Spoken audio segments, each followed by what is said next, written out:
I Shouldn't Have to Say This is a member of the Planetside Podcast Network. To learn more, go to planetsidepodcast.com. Welcome to I Shouldn't Have to Say This, where we discuss topics we believe deserve some critical and nuanced thinking. If you want to get in touch with us, you can email saythiscast@gmail.com or follow us on Twitter @saythiscast, and go to saythiscast.com for previous episodes.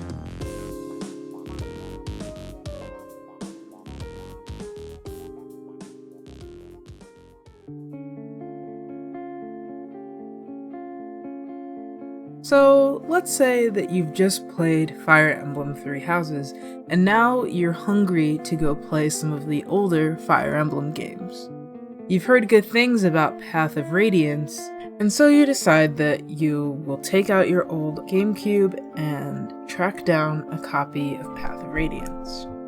After asking around at every GameStop and getting subsequently laughed out of every GameStop in town, you decide that it might be better to look online for a copy.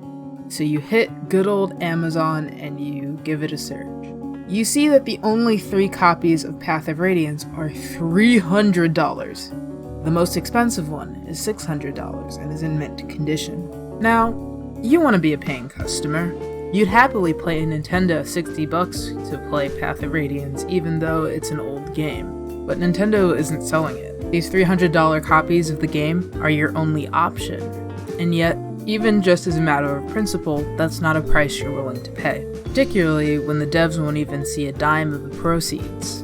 So now you have a dilemma. You can't get a physical copy for a reasonable price, and it's not for sale anywhere digitally.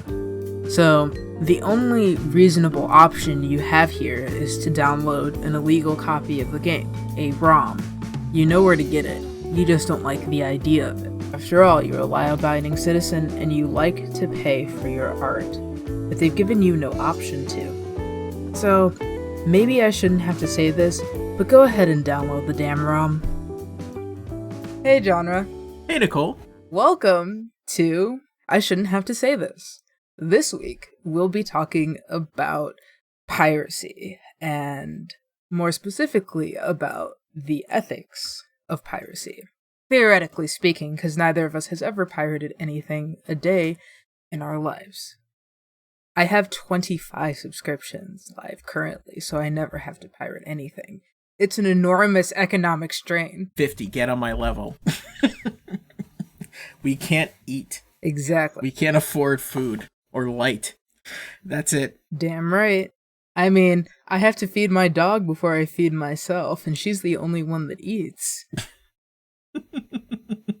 If you haven't already noticed, we don't necessarily think that piracy is a huge problem.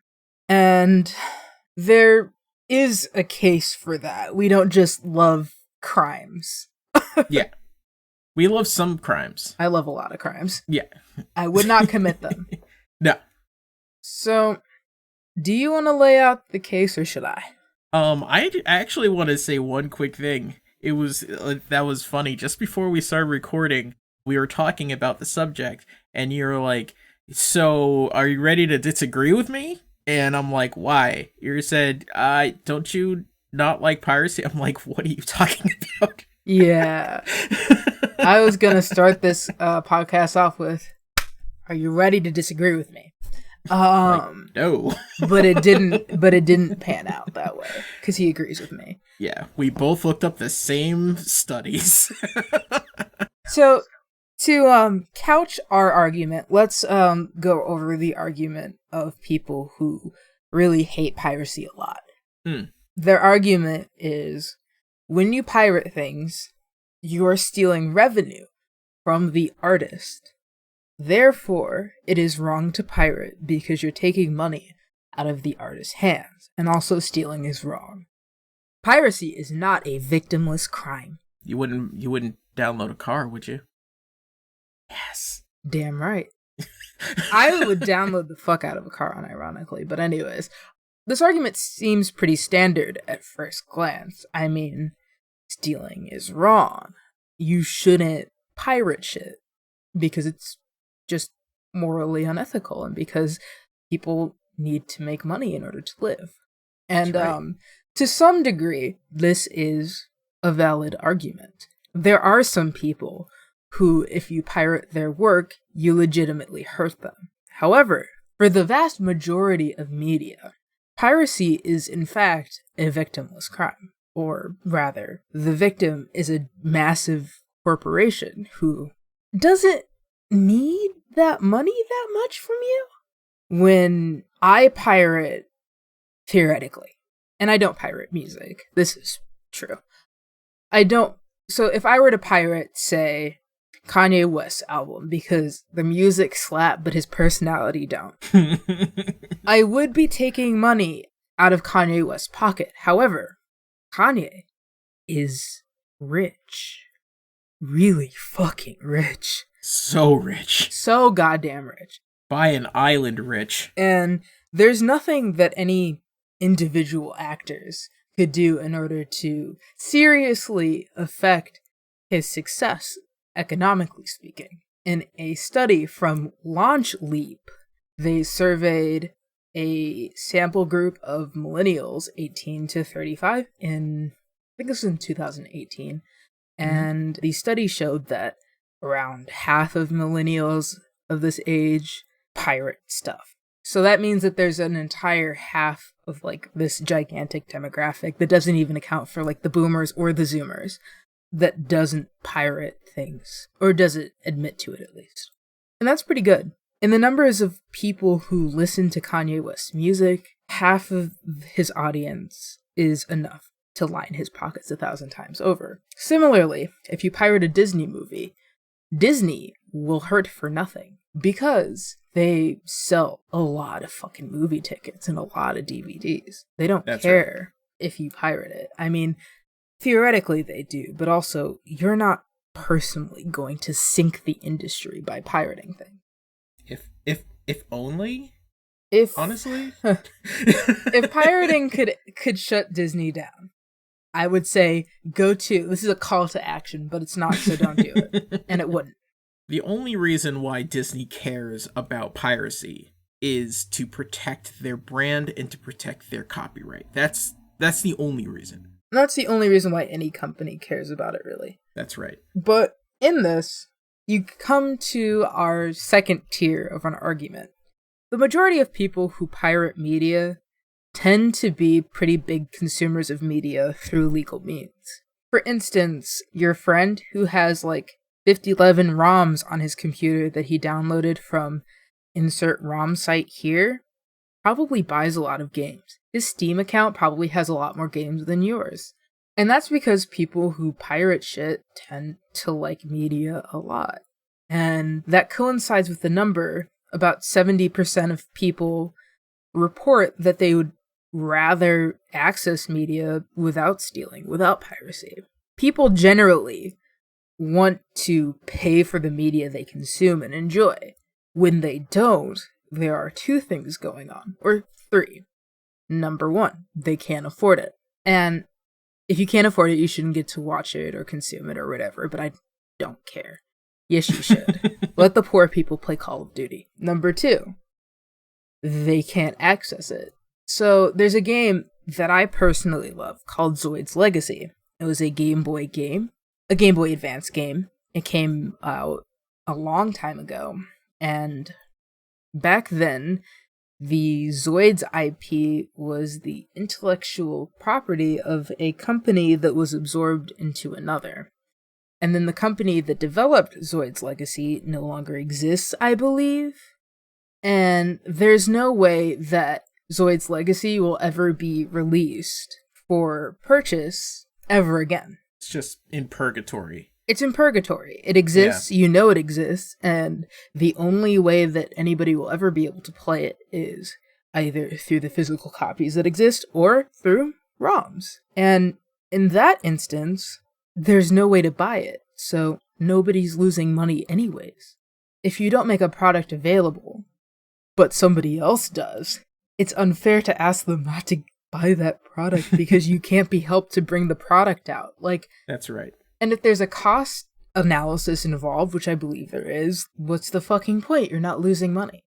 the only person who makes money on gray market sales of any sort of media are the people who are passing the physical copies around. That's right. The company that made the product never sees a dime. There's no point in paying some schmuck $90 for a game unless you just want to have it as a collector. This is something that I feel very strongly about when I hear about people pirating.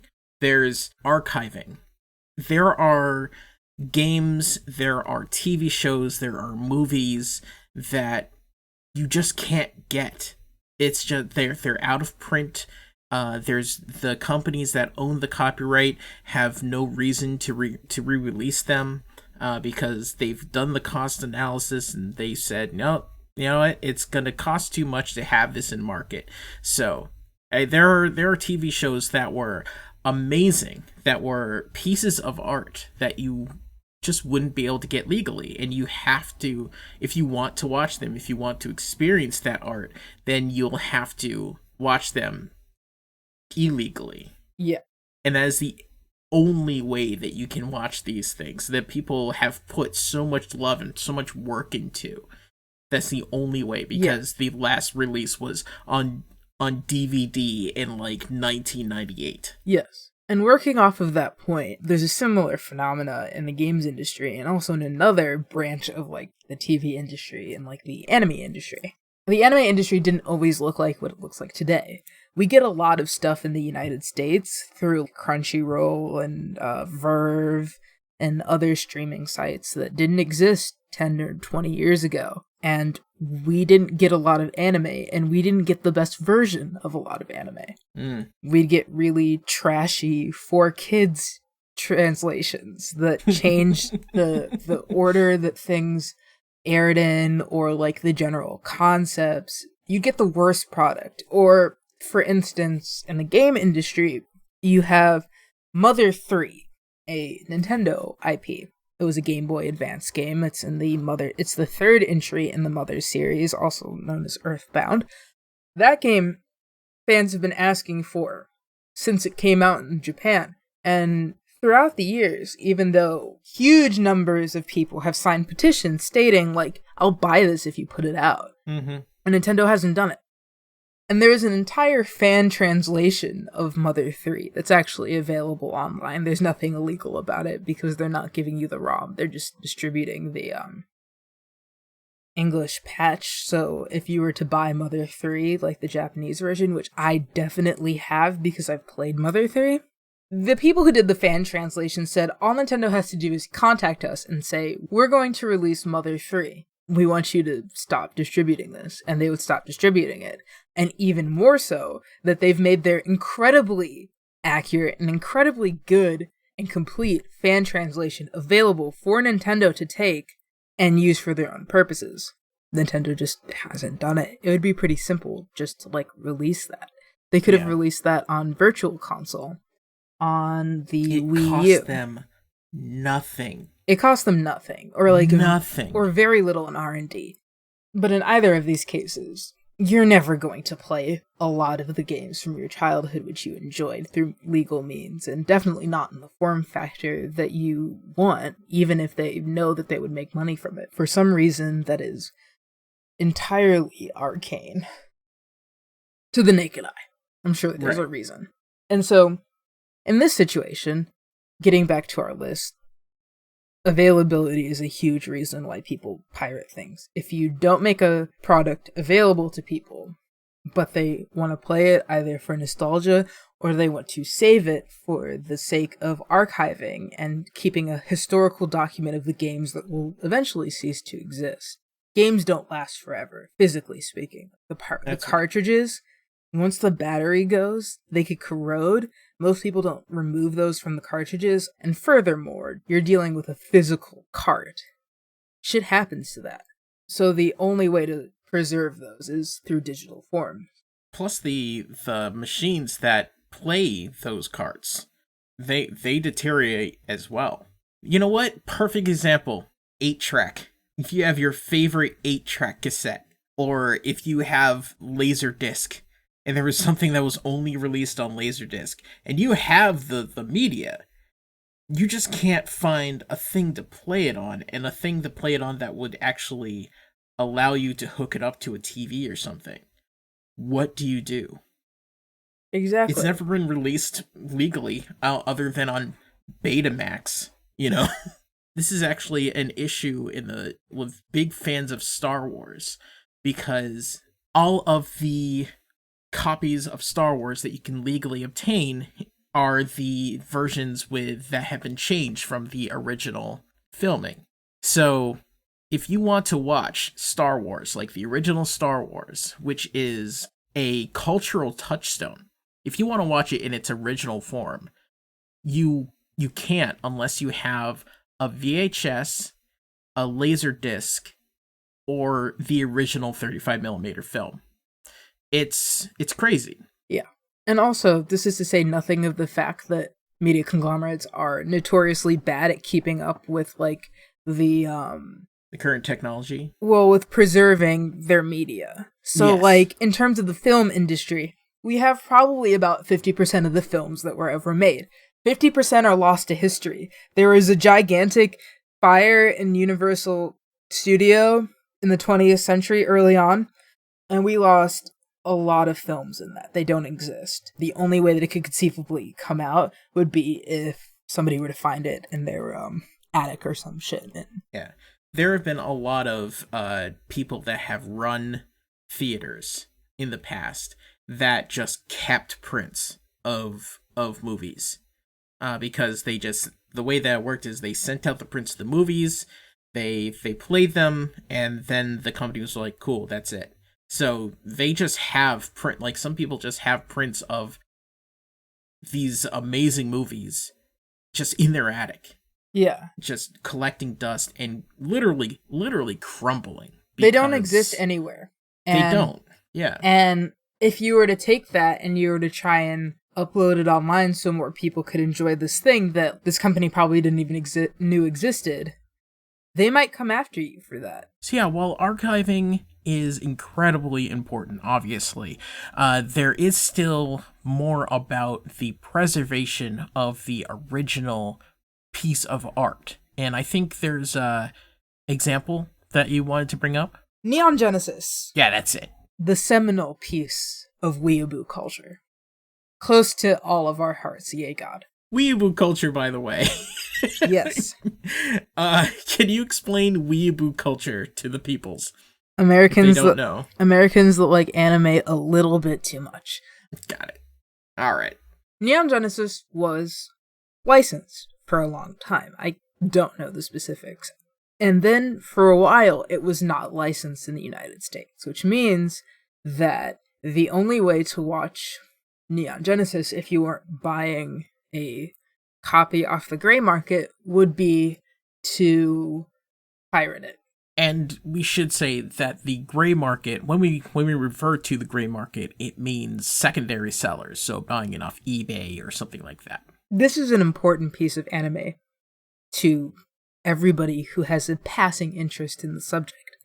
It's arguably the most important anime ever created. It's a seminal work, and it's really affected or inspired anime since. Yeah. In the decades since. Yeah, it's like very important. For a while, this was a licensed series in the United States. There was a good translation that kept most of the queer connotations between Shinji and Kaworu. And with the Netflix adaptation, they removed all mentions of Kaworu and Shinji's overt romantic feelings for one another. They were one step short of getting down in the shower room. It was very overt. This is a pretty big deal to one of the most important anime to ever be created. And thus, the Netflix version is straightforwardly much worse than the adaptation of the TV show that is no longer available. The best version can only be pirated.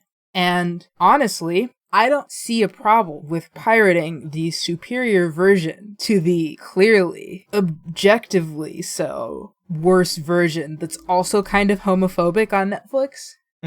If you can't be helped to offer a product as good as the one that you can obtain for free, why should anybody pay for it? Yeah. That goes back to why people prefer watching Netflix to watching, like, any one of the TV show sites that you can pirate off of.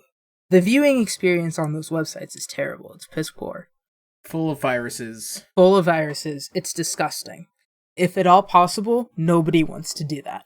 And what helps is that Netflix also is a really good viewing experience. It keeps track of what you were watching. It makes it really easy to find your place or, like, go back and watch other things. And it also suggests new things for you to watch based upon what you've already watched. It makes it nice and pleasant to watch things. And the quality is great. Yeah. Let's not... Whereas these other sites that I don't know the name of, I've never been to one, are unpleasant, difficult to watch, low quality, but free. So it's pretty easy to beat them if you're the legal owner to the IP. All you have to do is beat them. Just beat them. But a lot of places don't like competing with the free alternative. They rather stomp it out of existence, even if it's not that hard to. And that brings us to Nintendo, the behemoth. The weirdest about copyright laws in the entire gaming industry. Nintendo is one of the weirdest companies on Earth. It's so strange. They protect their intellectual property and their quote-unquote brand viciously. So a lot of people really love Nintendo intellectual properties and decide to make fan projects. And a lot of these are Pokemon fan projects. And they want to share them with the community, so they advertise them a little bit. And if Nintendo catches wind of this, they will viciously go after these little dudes who are just literally giving out a fan project with the Pokemon property that normally are pretty fucking chill. Like, it's not pornographic, obviously. It's not really hurting the brand. It's just giving people more things to consume. That's right. There's a game called Pokemon Uranium, and it's a completely fan-made game. It doesn't use any of the real... it might use some of the art assets of the original Pokemon games, but it is completely new story, completely new Pokemon. It's just in the Pokemon style. Yeah. And Nintendo just went after them. Yeah. Or there is a game called Pokemon Prism, which was a crack of the old Pokemon Silver or Gold games, but like it retooled them completely and it created a completely different game from the assets available. And it was going to release on Christmas, and then Nintendo issued the cease and desist order on Christmas. Oh no. On Christmas Eve. Oh no. Which is just a little tidbit for you all. It doesn't really have anything to do with what we're talking about directly, but it's cartoonishly evil, yeah? And the thing is, Nintendo might not want to compete with these other games because they kind of know there's more passion and thought in these games, maybe? Or something like that. I don't know. I'm not saying anything about Nintendo here. I really like Nintendo. I'm sitting here surrounded by my Switch, my 3DS, my Super Nintendo Mini. I fucking love Nintendo. But they do have this weird thing about piracy. So, in conclusion, piracy is a victimless crime. It truly affects nobody. People pirate things for lack of availability, or because they're poor, or because the product that's being offered to them legally sucks ass compared to the one that they can get for free.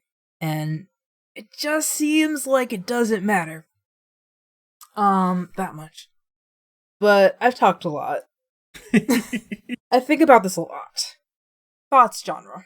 I think that you summed a lot of it up, especially broad strokes, like very well. something else I want to bring up, and a lot of the information that we're going to be talking about, or that we have been talking about, if you look in the description of the podcast, there are going to be links and if for more information to studies and everything like that. So if you're interested in learning more, please be sure to look there. One of those links is going to be to a site talking about a study with Harvard lawyers. There was a study on the Harvard campus for lawyers that are taking a master's program, and they asked those lawyers, is it ethically acceptable to pirate?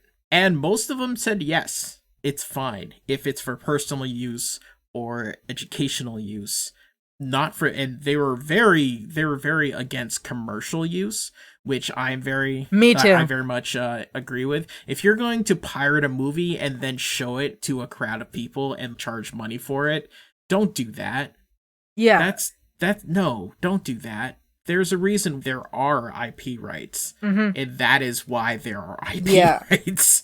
That is exactly why. I had a massive caveat that I wanted to mention on the same vein. I'll let you finish, though. So most of them were fine with pirating. And like we said before, there have been multiple studies about people that pirate, why people pirate. It's because people can't afford it. For the most part, it's because there are 15 streaming sites that are on that we all pay for, that we both pay for multiple times over. It's extraordinarily stressful on my family. Yeah, we can barely feed our cats here, but we need to follow these laws, clearly. Rule of law. Can't argue with it. Yeah, because we're incredibly, with the rule of law here.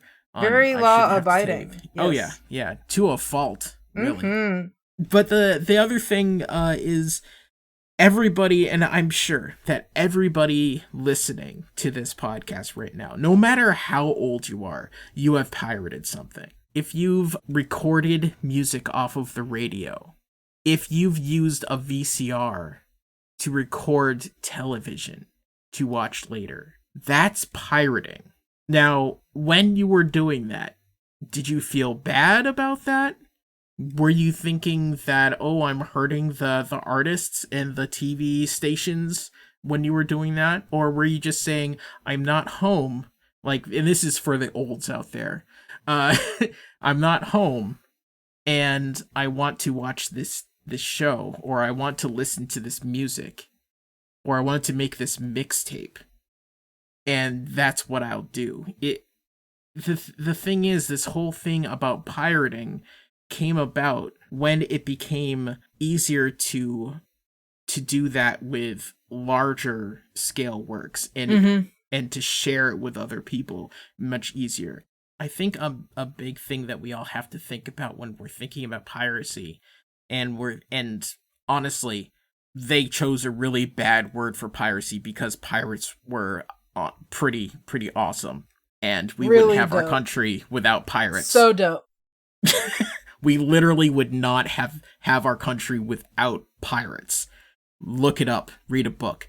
So I think that it's just that media companies and people that produce large, these massive media conglomerates, they're not worried so much about you stealing and you hurting specific people or specific artists.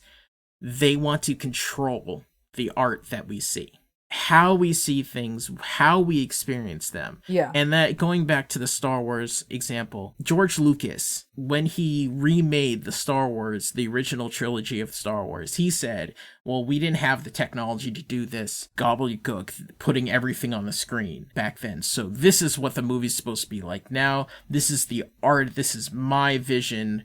And so that means he basically took away the original version of Star Wars that people fell in love with, that people love watching, that people shared with their children, and that literally brought families together.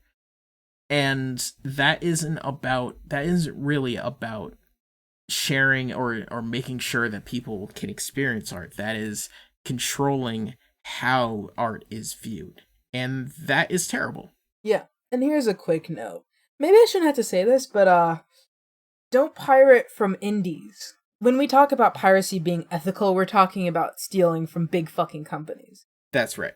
Because they don't feel that. It's like a pinprick on a killer whale. It does not matter to them. However, for indies, it does. If you pirate a game that a small studio reaps the profits from, and it doesn't go through like Microsoft and it doesn't go through Nintendo or something, if it's just like a small studio, if you buy the game, then that goes to that studio. Don't pirate that. Don't pirate. You know? Yeah, don't pirate any indies on any level though. Like even if it's on a Switch or you're getting it through Steam, don't do it because they need that money. This is their literal livelihood. I mean, plus with indie, and when we say indies, we mean independent game producers, independent game studios, independent film studios, independent films, independent animators, comics, whatever. Comics. Yeah. In this day and age, if you're an independent producer, music, on my other podcast, Press Start to Continue, I play a lot of independent music, and I make sure not to pirate any of that because those artists are getting money directly if I buy that on Bandcamp or on iTunes or whatever. But if you want to get that stuff in this day and age, you can. There's the archiving thing is not as much of a factor. The amount of money that people are getting is a factor. Like the reasons that we gave at the beginning, those don't really apply to independent art. They don't apply at all. Especially since the majority of this independent art that has bloomed in the age of the internet exists primarily digitally. Therefore, we have far less of a chance of it being lost. You do not need to download that shit illegally. Pay for it or save up for it. With the exception of games that are, again, unavailable. That's right. But make sure to support them in another way. One thing we can say about independent artists, if they don't put their music, if they don't put their short films or anything on in a way that can be archived, then maybe a few years ago, MySpace was trying to transfer their information to new servers, and they lost like half of their information. There were a lot of independent bands that never released their music, that never put any of their music up unless it was except on MySpace, because it was a big music platform back then. And now all that music's gone. It's just gone.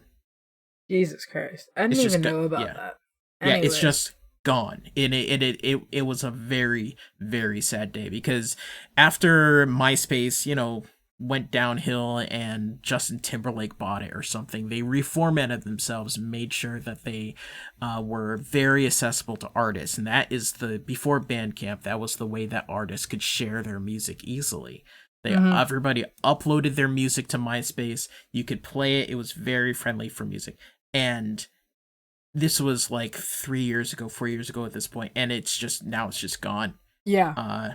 And though like the bands might have broken up, the masters of indie bands don't have masters. They have like MP3 recordings. Those might be on like dusty computers. The music and some of it is incredible music. It's just gone. Yeah, and that's really a damn shame. I shouldn't have to say this, but piracy isn't completely unethical. It's pretty ethical.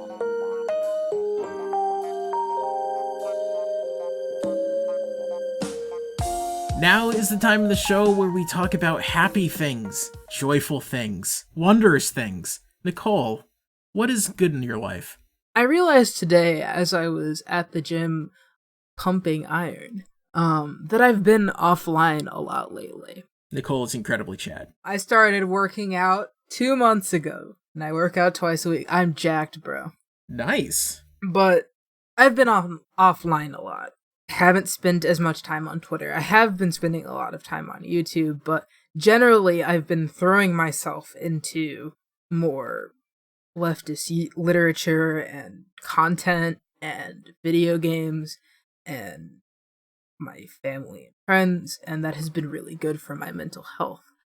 Being online sucks, in the world is really rough and things are really amplified online. And though it's difficult to not feel a little bit guilty when you're not tuned in 24/7 on the no doubt terrible things that are happening on a daily basis, that little bit of time for myself has been quite liberating, actually. So that's what's good in my life. How about you, Janra? What's good in my life is the fact that art exists. Hallelujah. If you've been listening to the episodes, I watch like TV, movies, I play video games, lots of stuff involving screens, and it like you said, it's a mental break. It is something that you can consume, it's something that can engage you, that can be joyful, it can be sad, it can be thoughtful. There are some shows that I watch that I call inspiration porn. Basically, it's these shows that at the end someone makes like a grand speech about how things are getting better and okay, and I'm like, yeah, that's right, everything's gonna be okay, you know. And it's really, and even if those aren't like really based in reality, even if courtrooms don't really work that way, or if science doesn't work, it just means that it's something that you can let sink in. You can let yourself feel something other than existential dread from the world around you. And I highly suggest everybody find a thing that they enjoy, just like Nicole is taking a break from online and exercising, or I'm watching TV that gives me hope. Find something like that and make that your happy thing. Yes, God.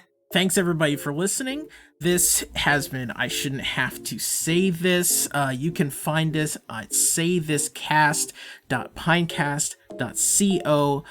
You can follow us on Twitter at saythiscast, and surprisingly, you can email us at saythiscast@gmail.com. Nicole, where can we find you online? Well, you can find me on Twitter at Jack of3Trades, that's with the number 3.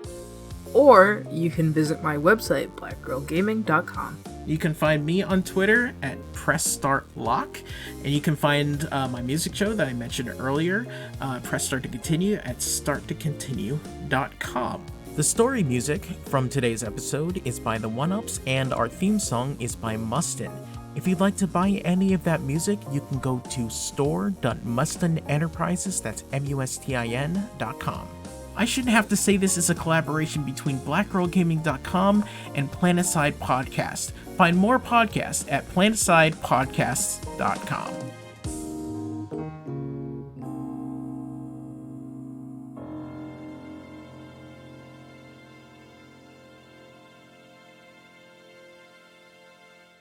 Hey, Janra. Hey, Nicole. How you doing? I'm good. How are you? Drunk and bloated. And everyone, welcome. Oh my god. You want me to re-record that? Yes. Okay. It's not good. Hey, Janra.